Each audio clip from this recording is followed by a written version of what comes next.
Bueno, el gusto de estar saludándolos, che. Buenos días, casi digo buenos días. No puedo decir buen día, ni buenas tardes, ni buenas noches, porque tenemos varios horarios, varias repeticiones, entonces me tengo que quedar con el hola. Espontáneamente al momento de grabar sé en qué tiempo estoy y me gusta saludarlos así, pero bueno, acostumbremos. Buenas para todos, enorme gusto y aquí estamos una vez más y mirando el almanaque entramos a junio. ¿Qué me cuentan? Con el vértigo loco de este año, que es año político, es año de elecciones, ya lo veníamos planteando de esta manera.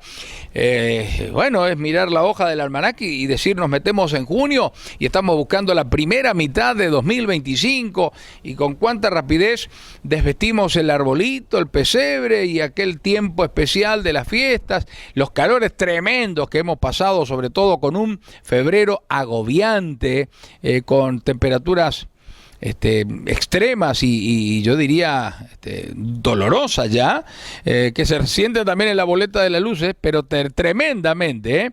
Entonces, bueno, dejamos todo eso atrás y ya nos instalamos en este mes número 6 del año. Y arrancamos nuestro encuentro de hoy, este programa Radiovisión, visitando la ciudad autónoma de Buenos Aires y con un pequeño documentalito de un lugar para verlo en el microcentro ahí. La Manzana de las Luces. Bueno, la Manzana de las Luces está comprendida entre las calles Moreno, Bolívar, Perú y Adolfo Alsina, pero la entrada principal es por calle Perú, en la esquina prácticamente. ¿Sí? Se llama así, se le puso así en realidad desde principios del siglo XIX por las instituciones importantes que estuvieron allí, como la Universidad de Buenos Aires o la Casa de los Representantes o la Sala de los Representantes. No porque tenga muchas luces, ni reflectores, ni LED.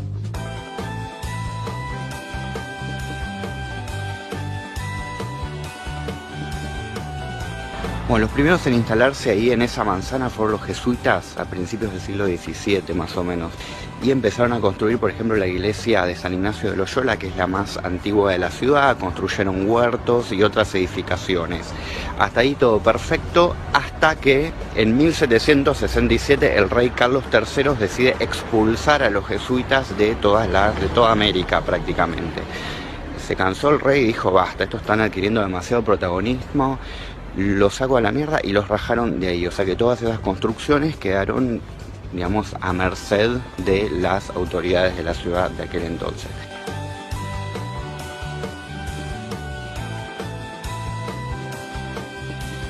En la zona de los huertos, por ejemplo, se destruyeron estos huertos y se instalaron casas de alquiler y bueno, hubo otras modificaciones a los edificios de esa manzana. Actualmente la entrada principal está en refacción, por lo que se accede por Perú 294. Hay visitas guiadas a las 15, 16:30 y 18 horas, aunque conviene consultar ya que puede haber modificaciones en los horarios. Se paga una contribución de 110 pesos por persona y abajo les dejo el link para que entren a la página. La primera sala que se visita es lo que alguna vez fue Consejo Deliberante, aunque acá también funcionó el primer teatro, el primer museo de la ciudad y varias instituciones más. Pasamos después a la Sala de los Representantes, otro de los lugares más importantes del solar. Acá funcionaba lo que hoy sería el Congreso y se nombraba al gobernador de la provincia de Buenos Aires, que era una figura casi tan importante como lo es hoy el presidente. Entre los gobernadores que juraron acá estuvieron Dorrego, Las Heras y Rosas. Con el tiempo la sala pasó a ser parte de la Facultad de Arquitectura de la UBA. Seguimos el recorrido pasando por la sala donde se produce un terrible asesinato, el de Manuel Vicente Massa. En 1839 entra un grupo de hombres a su despacho y lo asesina a cuchillazos. Nunca se supo quién lo mandó matar, pero se sospecha de uno de sus grandes enemigos, Juan Manuel de Rosas. Continuamos hasta el sector donde antes estaban los huertos y casas de alquiler, hoy es un estacionamiento, para llegar al patio de lo que era la Procuraduría de Misiones, es decir, el lugar donde se administraban los beneficios comerciales de la misión jesuítica.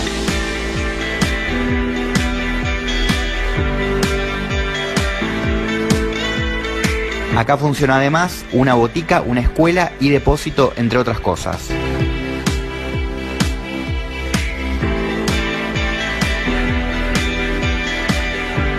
Nuestra siguiente parada es el Colegio Nacional de Buenos Aires sobre calle Bolívar. Acompáñame a explorarlo.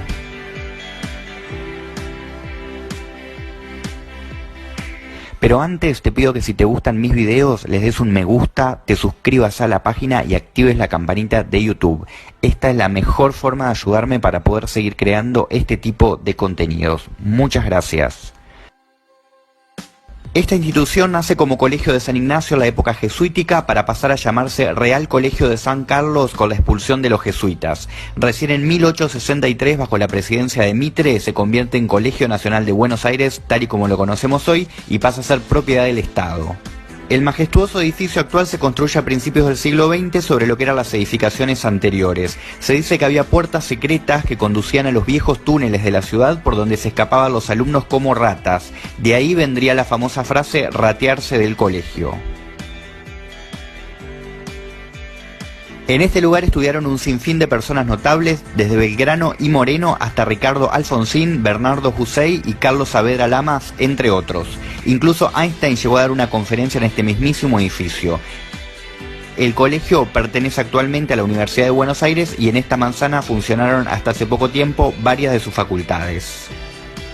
Bueno, y viniendo más acá a la historia, en 1966 se produce lo que se conoce como la Noche de los Bastones Largos, en donde el gobierno militar reprime y desaloja a estudiantes y profesores de las facultades y de las universidades públicas. Por supuesto, la Manzana de las Luces fue uno de los epicentros de ese evento, porque acá funcionaban muchas de las facultades de la U.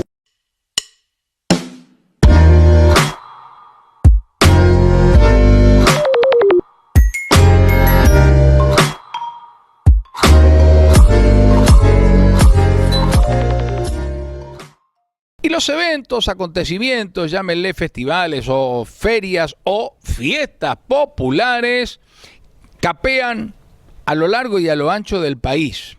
Y cada ciudad, así sea un pueblito muy pequeño, tiene lo suyo, tiene su emblema, tiene su evento propio en el año, y gracias a Dios en nuestra provincia del Chaco tenemos un montón.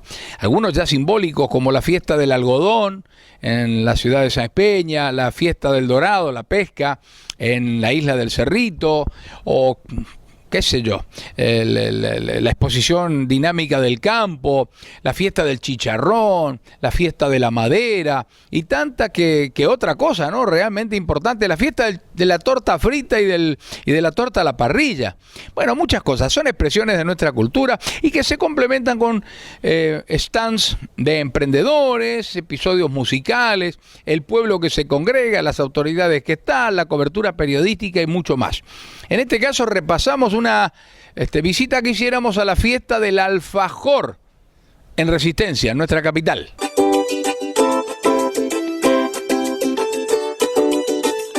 Y la ciudad de Resistencia invitó no solo a los que vivimos en ella, sino a toda la región, a compartir un nuevo acontecimiento social, una nueva fiesta popular, que evidentemente resultó exitosa, y el clima que acompañó y le dio más brillo a esta rutilante edición.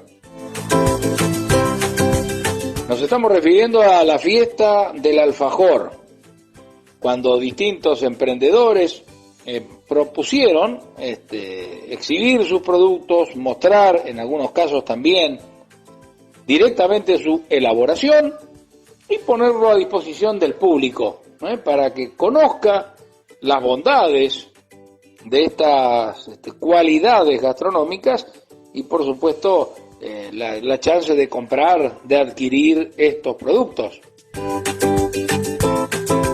Y nos hemos encontrado con un éxito desbordante, se han sumado el resto de los emprendedores y las carpas habituales ofreciendo artesanías, comidas regionales. Se ha sumado el sector artístico para proponer además en distintos escenarios actuaciones destacadas, todo absolutamente libre y gratuito. También algún food truck para instalar el patio de comidas y el desfile incesante de público durante 2 jornadas, durante 2 días, en la zona del Paseo Costanero, Domo del Centenario, Parque 2 de Febrero, en ese complejo de varias hectáreas tan lindo que tiene la ciudad capital del Chaco. De modo muy puntual, el salón de convenciones de ahí del Domo del Centenario, donde se hace habitualmente, por ejemplo, la Feria del Libro. Bueno, allí tuvo lugar esta fiesta del alfajor. Distintos puestos, distintos stands. No podemos ver bien, no podemos filmar bien porque eran personas,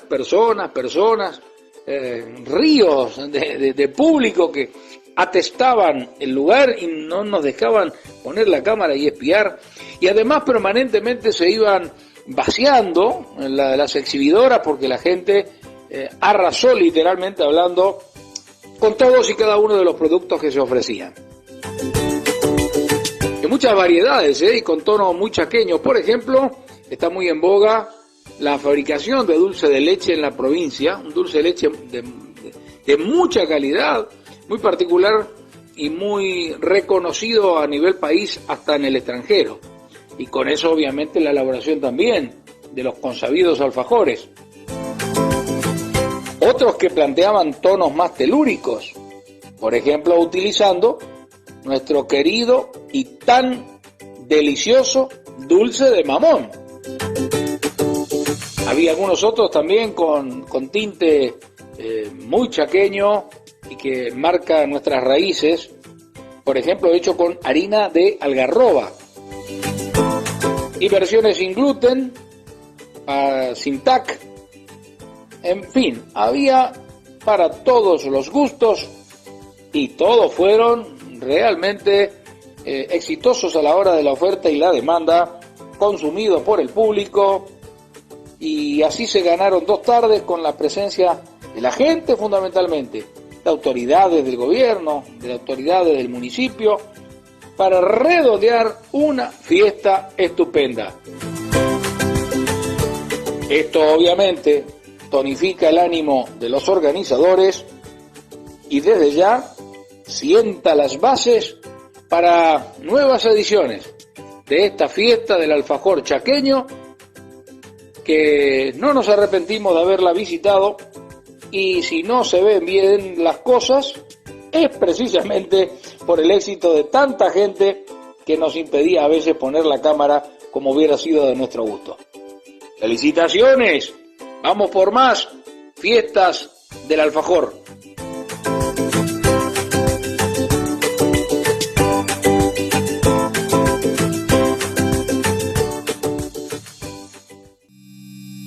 Inicio espacio publicitario.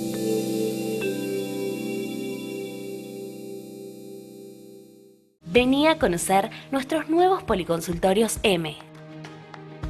La comodidad de tenerlo todo en un solo lugar.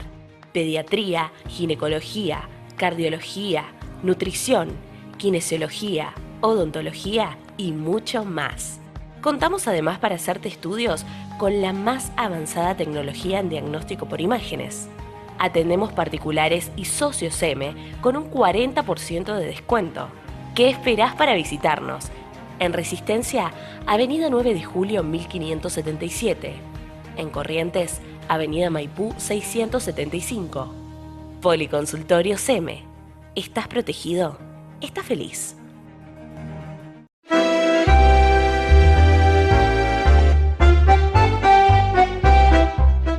Hotel Avenida, su casa en Buenos Aires. Excelente ubicación, confortables habitaciones, atención profesional, promociones todo el año. Hotel Avenida, Avenida de Mayo, 623, a Pasos del Cabildo. Búscanos en la web y en las redes.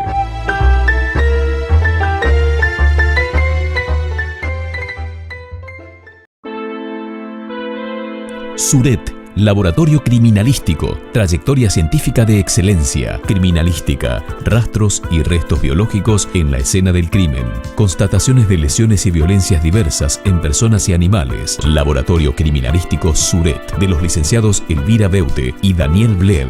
Contacto al 3624 534780 y 699-771. Presidente Ilía 3091, Resistencia Chaco. Mail danibled2017@gmail.com. Suret, una visión artificial de excelencia en las ciencias forenses. Taller de revisión técnica vehicular, Roberto y Mario Longhi. vehículos particulares de carga y transporte de pasajeros. Al lado del hiper, Roberto y Mario Longhi, el número 1.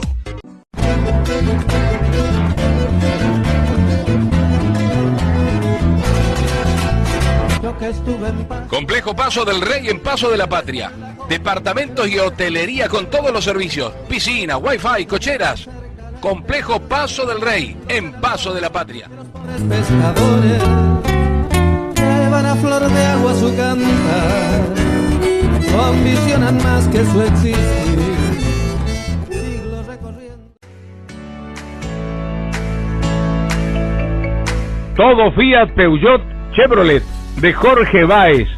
Repuestos originales, stock permanente, el mejor precio y asesoramiento. Todo Fiat, Peugeot, Chevrolet en Avenida 25 de Mayo 913 Resistencia. Fin de espacio publicitario.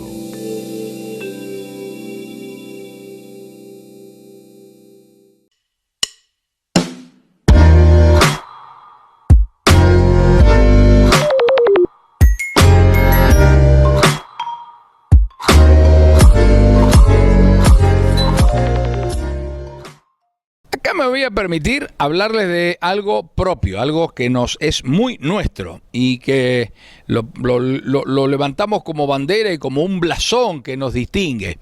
Hablo del programa La Voz del Deporte, programa radial de lunes a viernes a las 20 horas, que en noviembre de este año, si Dios quiere, va a cumplir ni más ni menos, escuchen bien, 40 años, 40 años con este programa diario radial cotidiano de deportes, premio ganador Martín Fierro, y muchas cosas. La Voz del Deporte, que también es televisión y que ha sido programa de una hora durante muchos años en las pantallas. Acá tenemos cuota parte de esto también, y que hemos sido suplemento gráfico y que hemos producido más de 20 cenas anuales con entrega de premios y distinciones. Un programa al que le hemos dedicado 2 libros, bautizados precisamente con ese nombre: La Voz del Deporte. Y esto de rendir homenaje a lo que se hizo y a lo que se seguirá haciendo, ojalá, honramos cada día. A las 20 horas, La Voz del Deporte está en el aire de Radio Zapucay. Y me da pie para presentar un segmento que tiene que ver con el deporte. En este caso, con el alto rendimiento deportivo.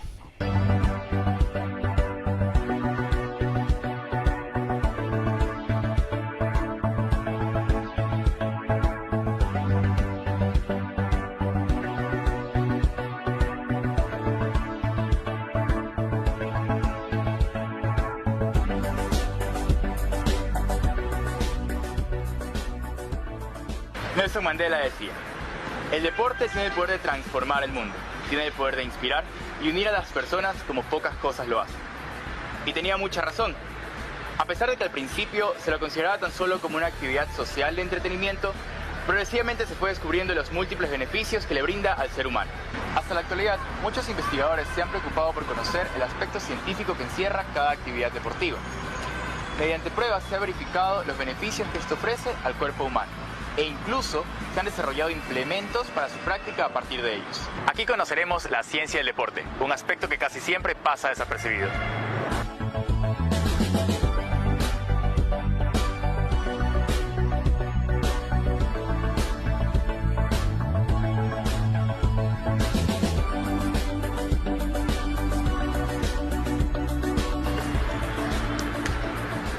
Un deporte de alto rendimiento es aquel que demanda una práctica sistemática y de alta exigencia. Es la respectiva disciplina a fin de obtener una buena proyección internacional. En Ecuador se incluye al canotaje, la escalada y el triatlón dentro de esta clasificación. Tendremos a 3 deportistas de alto rendimiento que nos demostrarán no solo su esfuerzo y dedicación, sino la ciencia que está detrás de ellos.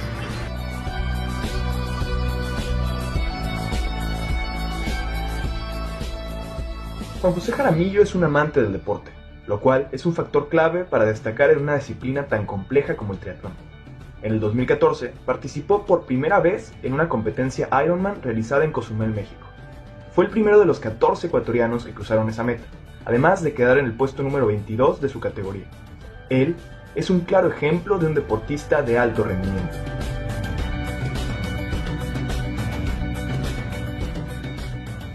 Me enamoré del deporte por mi padre. Creo que aprendí o crecí bajo la tutela del deporte. Simple y básico, el ejemplo. Yo lo veía desde que tengo uso de razón haciendo ejercicio. Creo que la clave para cualquier persona que haga o no haga deporte de manera competitiva, disfrutar lo que se hace. Y empecé a inscribirme en carreras de 5 kilómetros, 10 kilómetros, y sin querer hacerlo, empecé a volverme más competitivo. Conmigo mismo, no competitivo en tiempos. Empecé a bajar mis tiempos, obviamente, empecé a ver mejores resultados, pero conmigo. Luego me vinculo a T3 Sports, que es un equipo que hace triatlón, pero tiene su equipo de atletismo también, solo atletismo, y con ellos mejoré mucho más mi nivel. En el 2014, el año pasado, hice en febrero el medio Ironman, y en noviembre, ya con toda la preparación y mucho entrenamiento, hice mi primer Ironman completo. Me demoré 11 horas, 17 minutos en llegar a la meta. No me fue tan bien como esperaba porque quería hacer 11 horas, pero igual no me fue tan mal. Las condiciones fueron súper fuertes y fui el primero, los ecuatorianos, en cruzar la meta. Es isla, está cerca de Cancún, pero cuando yo llegué me topé con la novedad de que habían golpes o vientos del norte. Esa zona tórrea está propensa a huracanes, y para ello era algo común. Para mí ver una palmera doblada a la mitad con viento no era nada común, y me moría de miedo, para serte sincero. En la bicicleta era un peligro constante y cosas así. El calor y la humedad fueron brutales. Nuevamente en el atletismo sufrí mucho, siendo mi fuerte, mi deporte base, pero al mismo tiempo lo disfruté. De hecho, llegué a la meta llorando y riendo, una mezcla de rara. Soy con una cara de puñete única, porque se ve que estoy llorando y al mismo tiempo estoy contento y estoy rematando y metiéndole todo el power.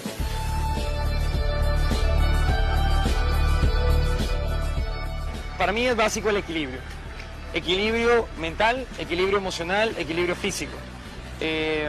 Para competencias de este estilo, lo que más entrena no es el cuerpo, es la mente, aunque parezca mentira. En este tipo de competencias no puedo utilizar música.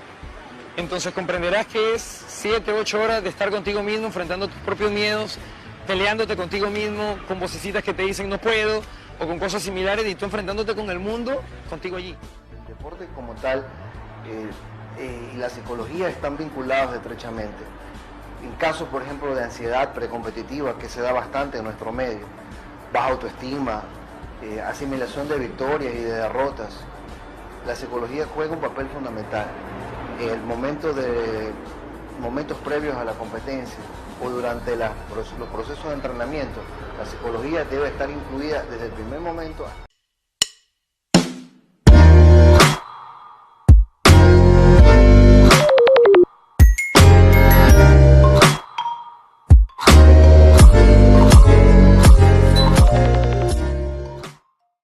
Estupendo, maravilloso el mundo deportivo. El deporte, yo siempre digo que es una actividad humana que media o que se aposenta sobre 3 patas, lo que es la cultura, la educación y la salud. ¿Cuántas veces? Ya el doctor Claudio Galeno, el médico más conocido de la historia, siglo II de nuestra era, en el Imperio Romano, recetaba deporte o actividad física a suerte de terapia. Era un visionario. Y siempre la actividad física y las escuelas gimnásticas y la preparación física y la aptitud y al salir a correr, a trotar, el fulbito, como decimos entre comillas, ese fútbol de 5 con los compinches o un pádel recreativo, todo suma, salir a andar en bici, y dígame si no aporta esto de la confraternidad, del compartir, si no aporta salud, si no aporta cultura, si no aporta educación. Así que siempre vamos a defender al deporte, a la actividad deportiva, que es realmente importante. Y hay que tenerla en cuenta y practicar y darle, hacer algo, hacer algo por tu vida, mover un poquito el cuerpo, que siempre está bien.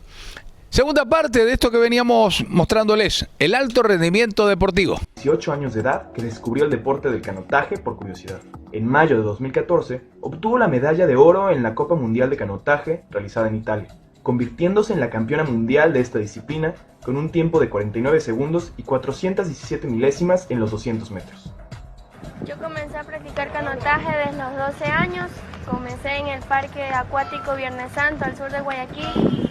Fui por curiosidad, se podría decir, a visitar sobre el deporte, a conocer más de esa adrenalina que se vivía en canotaje. Me llamó la atención la dificultad del deporte Y seguí, y ahora ya tengo, se podría decir, 6 años voy a cumplir ahora en canotaje.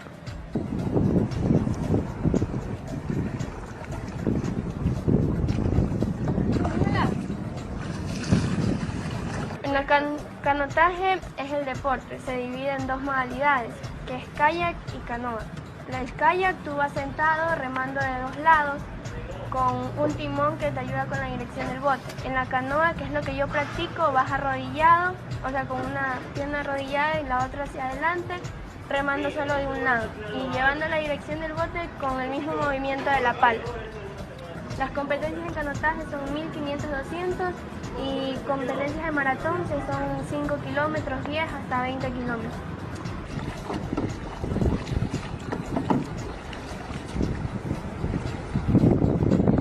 Tengo una etapa de nutrición, de 0 carbohidratos, tengo también fisioterapeuta, psicólogo, porque aparte de la etapa física, la mente influye mucho en los deportes, la mentalidad, por más preparado que estés, te puede cambiar en un segundo todo tu entrenamiento, toda tu competencia. Una sesión de trabajo, pues, al inicio de una planificación, debe estar más enfocada en los ejercicios de respiración, de relajación, y a medida que nos vamos acercando al proceso de competencia formal, donde el deportista comienza a tener un trabajo más específico en lo que se refiere a la competencia como tal. Nosotros entrenamos por etapas. En la etapa general se entrenan muchos kilómetros y muchas pesas. Ahora estamos en una etapa de velocidad, que son las etapas que ya se acerca a una competencia, que tenemos el sudamericano, y bueno, estamos en la etapa de rapidez, se podría decir, que hacemos pesas, corremos y remamos, pero más para fortalecer que son las pesas. Acá nosotros tenemos un deporte muy arriesgado, que la espalda, te la puede decir, te la mata de cada entrenamiento. Y nosotros tenemos una doctora que nos viene a hacer estiramientos lunes, miércoles y viernes. Y a ponerte therapy, que es, por ejemplo, bandas para el dolor, o masaje, o aflojar los músculos. Entonces, esa es la etapa del fisioterapeuta. Inicio espacio publicitario.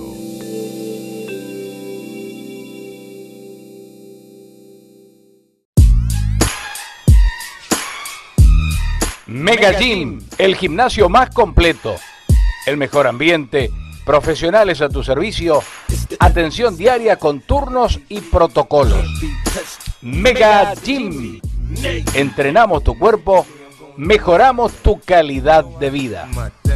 Avenida 9 de Julio 2747 Resistencia, Mega Gym.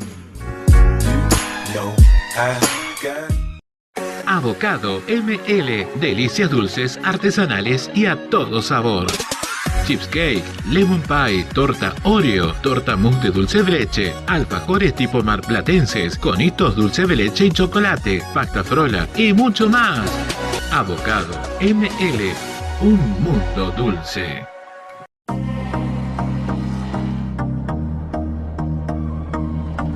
Radio Zapucay, ahora también en tu celular. Descargate nuestra aplicación. En las tiendas de tu móvil encontranos como Radio Zapucay Chaco. En cualquier momento, siempre conectados.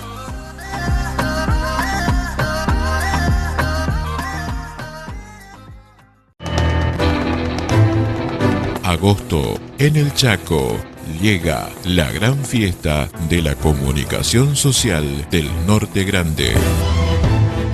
Premio Dorado, el gran encuentro nacional.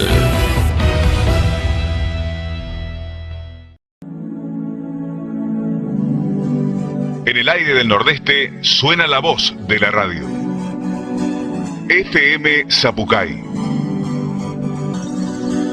Con toda la fuerza de su gente. Con pasión por comunicar. Radio Zapucay. Grito radial en el litoral norte argentino. Fin de espacio publicitario.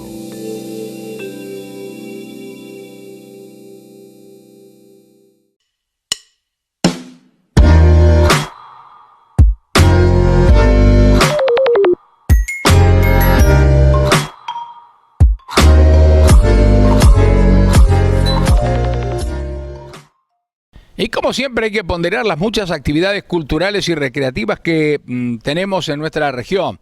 Chaco es una usina de generadora de episodios culturales, mucho teatro, hay varias salas que son realmente muy bonitas, muy lindas y con espectáculos producidos, stand-ups, obras de varieté, obras de drama y un montón de exposiciones y danzas y academias.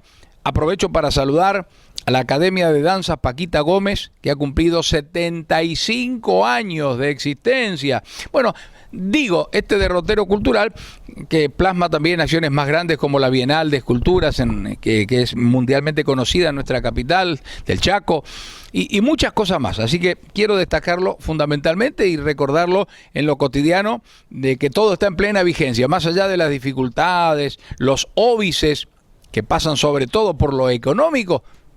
La actividad cultural sigue estando presente. Y hay mucho cine, y hay muchas presentaciones, y hay muchos conciertos y recitales, y viene teatro y personalidades del ámbito del teatro comercial, de los circuitos más destacados, los cantantes más renombrados. Todo eso tenemos en nuestra región y nos llena de satisfacción poder destacarlo, poder comentarlo.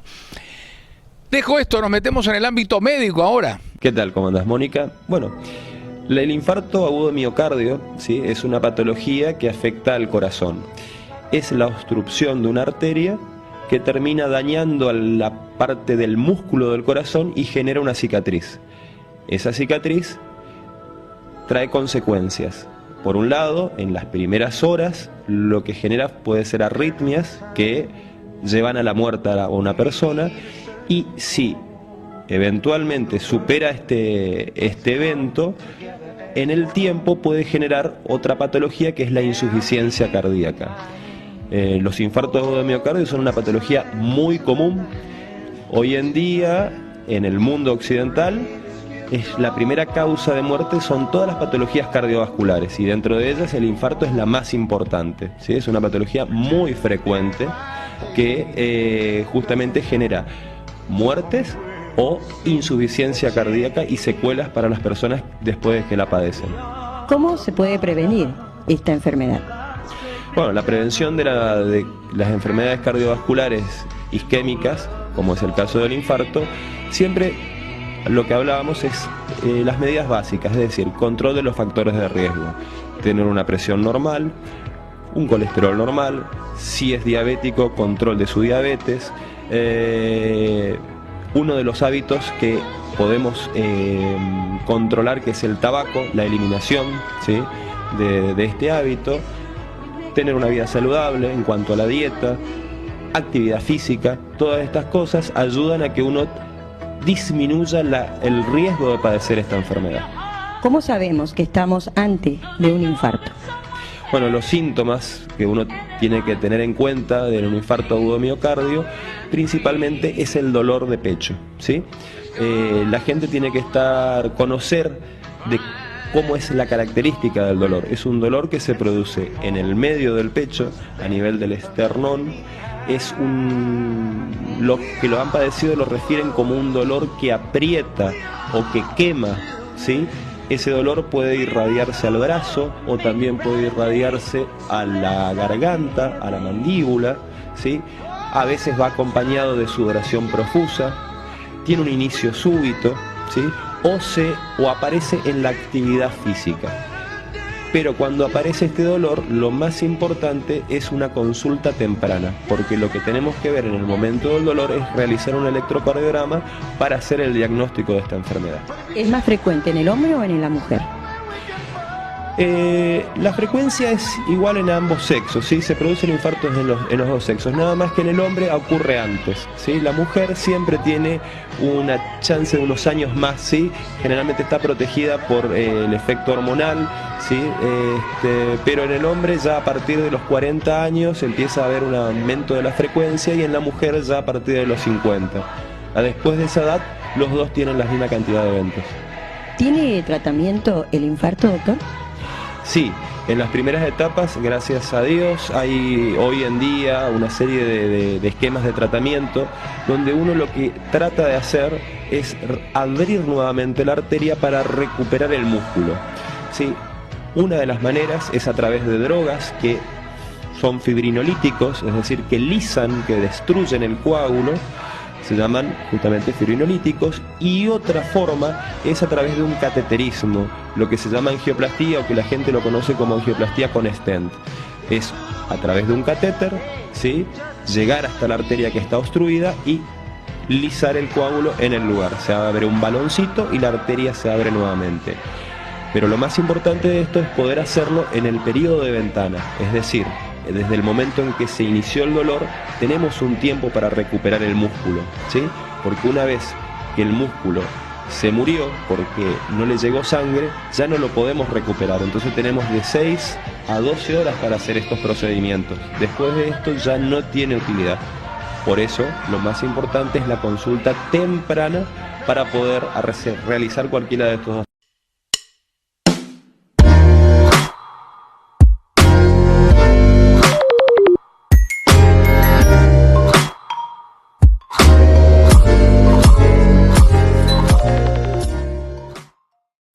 Y nosotros tenemos una segunda producción al aire en la tele, el programa Zapucay.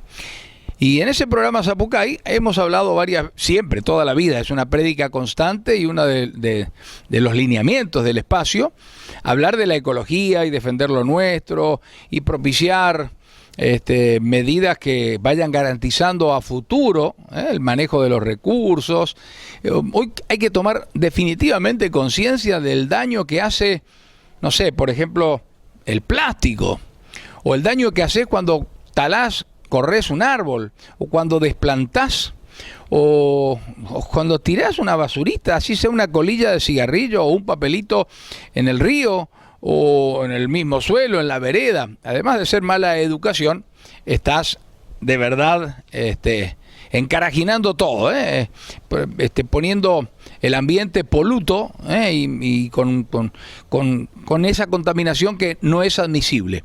Por eso es bueno tener temas como los que proponemos en el programa, de bioeconomía, de autosustentabilidad y un montón de cosas. Hoy, por ejemplo, nuestra compañera, la señora Liliana Viñó, nos habla de las frutillas. Liliana, continuamos con más temas interesantes, bueno, ya distintos puntos que hemos tocado y lo vamos a ver seguramente ahora en el video que sigue. Sí, acá es una forma, trucos sencillos para cómo la frutilla que compras en el supermercado te puede fructificar y hacer una verdadera planta y tener todo el año frutillas en tu casa. Es muy sencillo y hay dos métodos que los puse en el video que realmente les va a interesar. Es muy fácil de hacer, lo puede hacer cualquier niño, cualquier ama de casa y tener en su balcón, en su terraza, sus plantitas para tener siempre sus frutillas producidas en la propia casa. Así que a trabajar con las manos. Bueno, una vez ya la tenemos llena de tierra, lo que he hecho es humedecerla. La tierra no tiene que estar seca, la tierra tiene que estar húmeda como si la acabáis de regar y dejáis que se escurra el agua por abajo. Así que lo próximo que vamos a necesitar es el papel higiénico. Vamos a coger por aquí, con cuidado, una tira. La dejamos aquí apoyada. Y ahora vamos a coger por aquí la otra. Tengo las manos húmedas, se rompe, pero bueno. Con 2 tiras de papel higiénico es más que suficiente. Bueno, ya tenemos prácticamente la primera parte lista. Vamos ya con las fresas. Por aquí tenemos la primera fresa. Esta, como habíamos dicho, tiene las semillas verdes. Esta no la vamos a escoger. Para este experimento vamos a coger esta, por ejemplo. ¿Veis? Las semillas son negras, vemos que está todo lleno de semillas y esta sí que sería perfectamente válida para iniciar este proceso. Entonces, lo que vamos a hacer es pelar la fresa. ¿Veis? Con la ayuda del cúter y con mucho cuidado. Cogemos así. El cúter sí, sé que me lo vais a decir, tiene unos años ya. Es que yo soy de reutilizar absolutamente todo. Cogemos así la gran parte de las fresas. De las semillas, perdón, ¿veis? Ya tenemos esta partecita. Y con esto ya nos van a salir una burrada de plantitas de fresa. Como veis, cada semillita es una plantita. Así que la vamos a dejar aquí apoyada. Repetimos el proceso con todo. Simplemente con poner aquí unos 6 trozos es más que suficiente porque luego van a salir una burrada de plantas, de verdad, ya lo vais a ver en un futuro. Y nada, siempre intentar escoger, ya te digo, las que estén negras. Si cogemos alguna que esté verde, bueno, no pasaría nada, seguramente luego tarde más en germinar, pero bueno. Una cosa que se olvidaba decir es que la capita de fresa tiene que ser lo más fina posible. Tampoco hace falta que sea milimétrica, pero vamos, con que tenga este grosor es más que suficiente. Luego esta fresa se descompondrá aquí, en nuestra botella germinadora, y le dará nutrientes también a las semillas. En regado, bien empapado todo, vamos a seguir con el proceso, y ahora lo siguiente que debemos hacer es cubrir nuestras fresas o frutillas con una capa de tierra, pero muy fina. O sea, simplemente tenemos que cubrirlo hasta se puede ver un poquito el papel higiénico, que no se vea la fresa, eso sí, pero debemos cubrirla con una capa muy fina. La tierra también, como siempre, previamente humedecida. Cubrimos, nada, 1 centímetro nuestras plantitas de fresa y apretamos suavemente para que la tierra se adhiera a las paredes de la frutilla. Así, ¿veis cómo baja? Y ya está, ya lo tendríamos listo. Ahora lo único que hace falta es darle un buen riego, pero todavía no ha acabado, ¿vale? Le damos otra vez un buen riego con el abono hasta que prácticamente el agua salga. Con cuidado de que no se nos gire, que casi se me cae. Cogemos la bolsa de basura, preferiblemente que sea negra, pero bueno, si no tenéis negra también puede ser azul. La envolvemos como un caramelo y ya lo tenemos listo. Ahora lo vamos a dejar, por ejemplo, si hace un poquito frío fuera, lo podéis dejar dentro de casa, debajo del radiador, en algún lado de la habitación que le dé oscuridad y que le dé calor. Y si, bueno, hace buen tiempo fuera, me estás viendo en primavera o verano, lo puedes dejar en algún lugar del jardín, pero que no le dé el sol directo. Primer experimento, ¿no?, que les ha dado la luz directa del sol, es posible, y se han puesto ya con una tonalidad verdosa de la fotosíntesis y también pues quieren germinar. Entonces, si queréis, como la foto que he puesto en la miniatura, si queréis hacerlo, podéis coger la fresa, lo podéis envolver, lo regamos también con un poquito de nuestro fertilizante, apretamos bien, que se adhiera muy bien el papel higiénico a la fresa, apretamos también para que suelte el exceso de agua, ya que si no se nos podría pudrir. Y en aproximadamente 7 días, muchas fresas no sale, pero en aproximadamente 7 días empiezan a germinar las fresas en el propio fruto. Eso también, a lo mejor empiezan a germinar las fresas en el propio fruto y no es necesario hacer este procedimiento, pero la verdad es que lo podéis probar y bueno, a lo mejor sí que es posible que seguramente os salga. Lo envolvemos así en el papel de aluminio para darle oscuridad. Y ahora lo dejaríamos encima de una fuente de calor. ¿Qué es una fuente de calor? Pues bueno, puede ser el router, la televisión. Y así estamos simulando como que la fresa se ha enterrado bajo tierra y le estamos diciendo a las semillas que es hora de germinar. Este es el otro truco que habéis visto en la miniatura, que también se puede hacer. Luego esas fresas, yo plantaría la fresa directamente en la tierra y ya está. Ya tendríamos varias plantitas de fresa listas. Bueno, ahora viene lo mejor del vídeo. Vamos a ver cuántos días tarda en germinar las fresas que hemos puesto por aquí. Vamos a ver cómo va creciendo, así que vamos a esperar. 15 días después, ¿cómo están? ¡Qué chulada! Puede que no se vean mucho. Fijaros, donde más fresas hemos puesto, aunque lo he llenado todo, es donde más ha salido. Por aquí hay más. Tener mucho cuidado porque ahora en cuanto le dé el sol a la tierra se va a resecar. Les iba a sentar un poquito mal, pero para nada. ¿Veis? Está todo lleno. Así que me hace muchísima ilusión ver cómo van creciendo todas nuestras plantitas de fresa. Lo que pasa es que están muy juntas y como están muy juntas pues crecen más lento. Inicio espacio publicitario.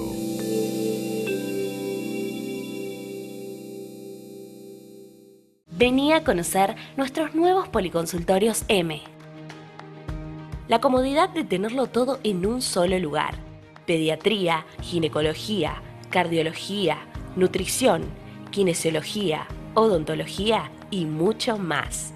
Contamos además para hacerte estudios con la más avanzada tecnología en diagnóstico por imágenes. Atendemos particulares y socios M con un 40% de descuento. ¿Qué esperás para visitarnos? En Resistencia, Avenida 9 de Julio 1577. En Corrientes, Avenida Maipú 675. Policonsultorios M. ¿Estás protegido? ¿Estás feliz? Taller de Revisión Técnica Vehicular, Roberto y Mario Longhi. vehículos particulares de carga y transporte de pasajeros. Al lado del hiper, Roberto y Mario Longhi, el número 1. Suret, Laboratorio Criminalístico, trayectoria científica de excelencia, criminalística, rastros y restos biológicos en la escena del crimen, constataciones de lesiones y violencias diversas en personas y animales. Laboratorio Criminalístico Suret, de los licenciados Elvira Beute y Daniel Bled. Contacto al 3624 53 47 80 y 699 771. Presidente Ilía 3091, Resistencia Chaco. Mail danibled2017@gmail.com. Suret, una visión artificial de excelencia en las ciencias forenses. Mega Gym, el gimnasio más completo, el mejor ambiente, profesionales a tu servicio, atención diaria con turnos y protocolos. Mega Gym, entrenamos tu cuerpo, mejoramos tu calidad de vida. Avenida 9 de Julio 2747 Resistencia, Mega Gym.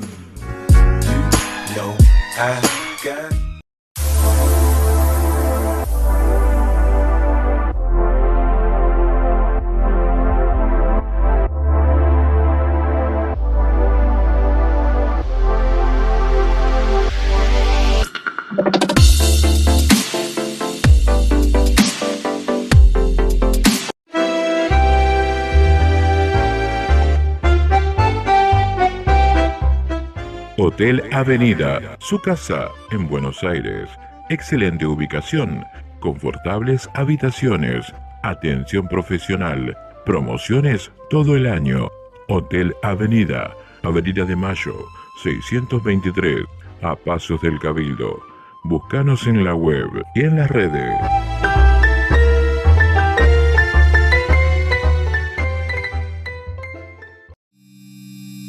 Fin de espacio publicitario.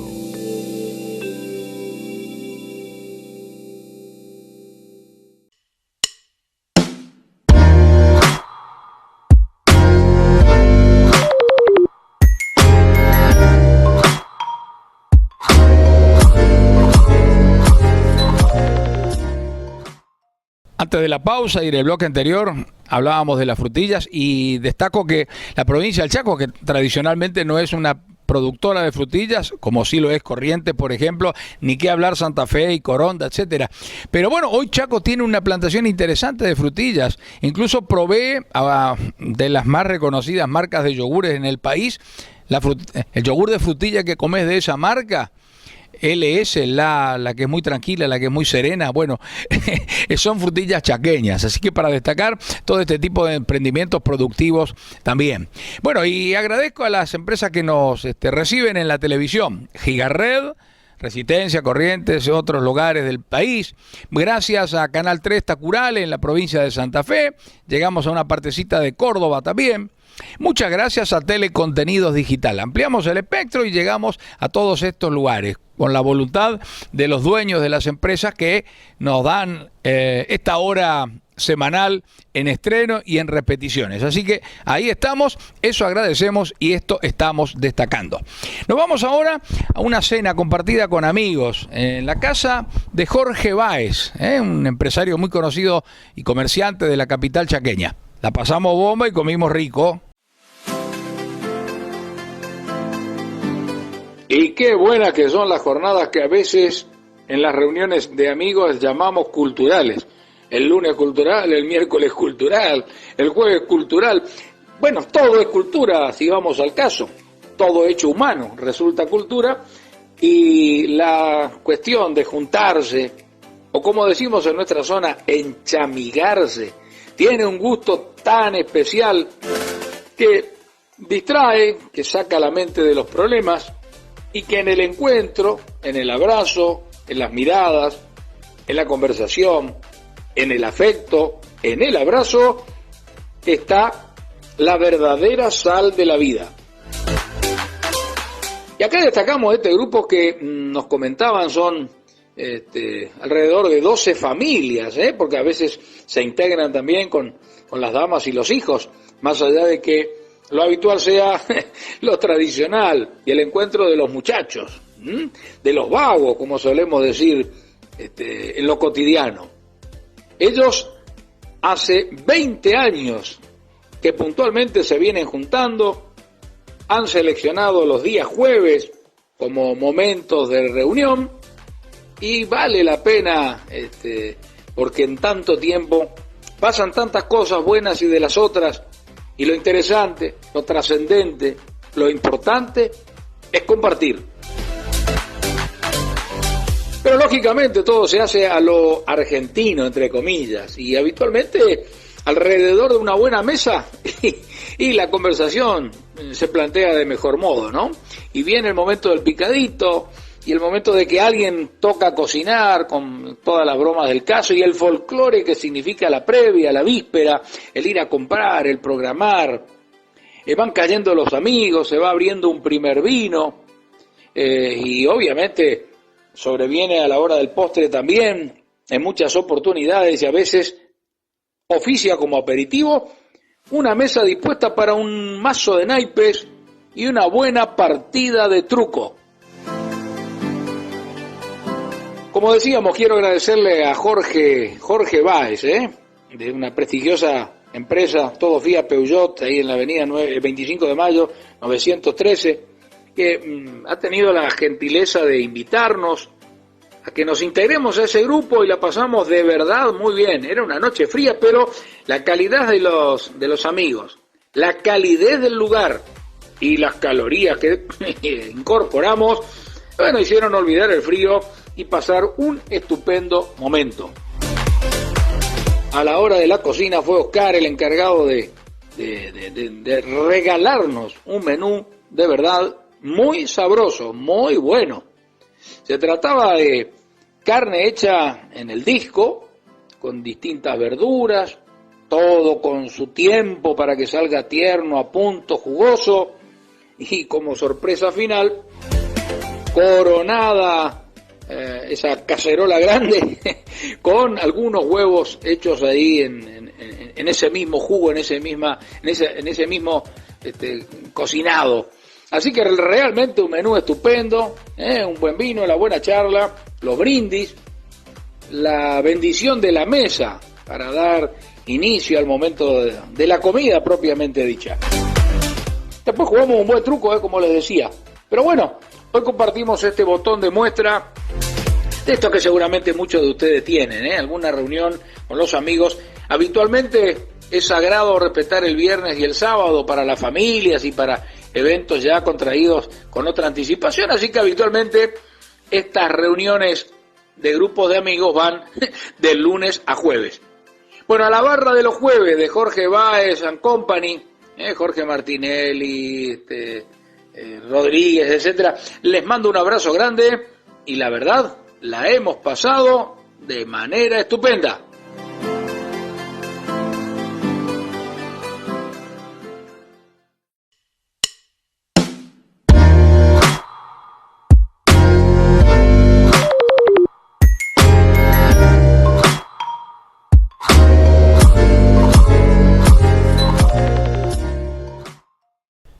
Les cuento de nuestra, como todas las semanas, dicho sea de paso, de nuestra página en internet, www.gruposapucay.com.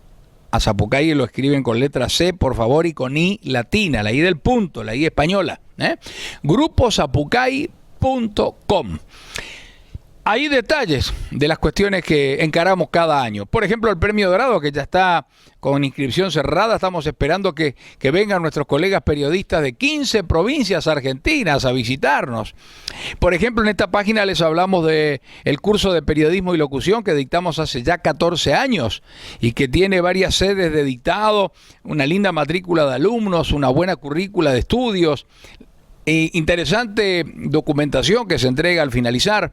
Bueno, les hablamos de nuestro programa Sapucay, de nuestro programa deportivo al que hice mentas, y les damos datos de contacto y les planteamos fotografías y bueno, todo esto como debe ser en un sitio web institucional, www.gruposapucay.com.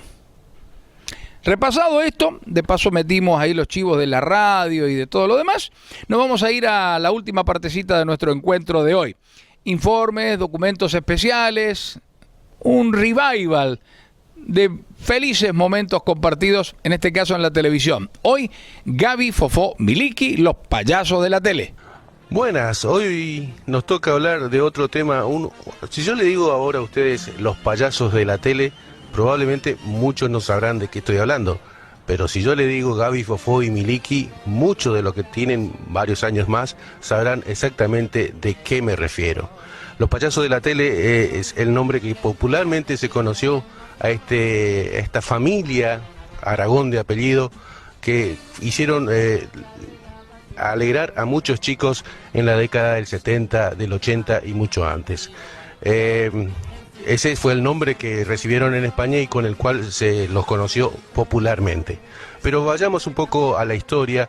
Estos tres hermanos Aragón, Gaby, Fofó y Miliki, que eran Gabriel Aragón, Adolfo Aragón y Emilio Aragón, eran hijos de una vieja tradición circense que venía ya de muchos años, inclusive de fines del siglo XIX, con esta profesión.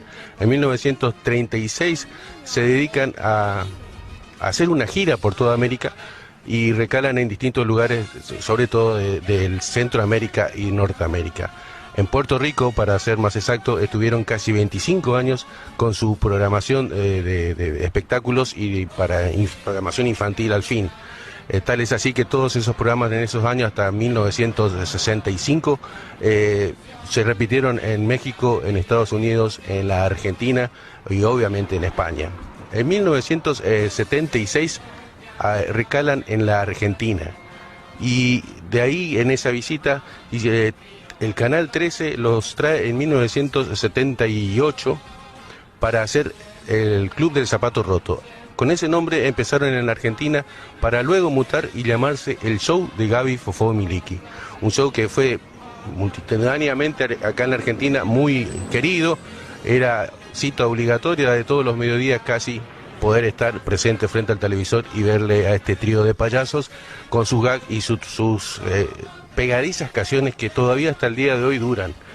En 1981 vuelven a España y graban, hacen un contrato con la televisión española y ahí salen los payasos de la televisión española. Con ese nombre se popularizan y quedan casi una década en España y fue todo un fenómeno sociológico en esa España de los últimos años de los 70, principios de los 80. Recién en 1983 levantaron la programación de los payasos de la tele para darle lugar a otros, pero sin embargo siempre tuvieron varias escapadas a distintos puntos. Uno de los puntos más elegidos justamente por Gaby, Fofó y Miliki fue la Argentina, que inclusive llegaron a grabar películas con grandes figuras de nuestro cine nacional y que daban espectáculos sobre todo en Mar del Plata. Ya los tres han fallecido y quedaron sus hijos, pero la tradición circense ha quedado en el olvido y solamente queda recordarlos con muy buen cariño, con mucho cariño a este trío de payasos españoles. ¡El circo!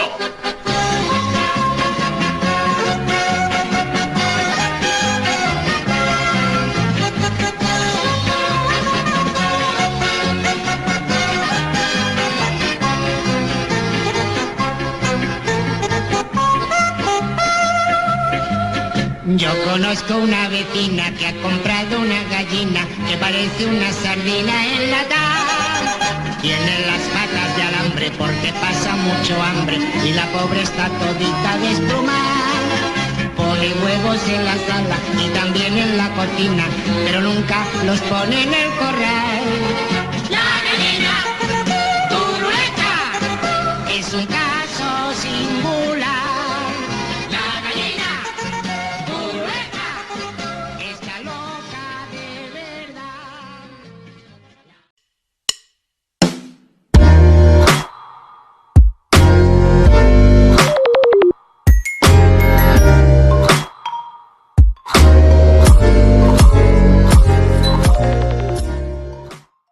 Y a los hechos me remito, rutina concretada, el ayuda a memoria, el machetito ya está agotado. Les dejamos varias notas de distinto tenor a consideración de ustedes en esta jornada de hoy. Para nosotros, de haber cumplido, ojalá que hayamos sido del agrado de ustedes. Nos volvemos a encontrar la próxima semana, siempre con Radiovisión, la radio que se ve.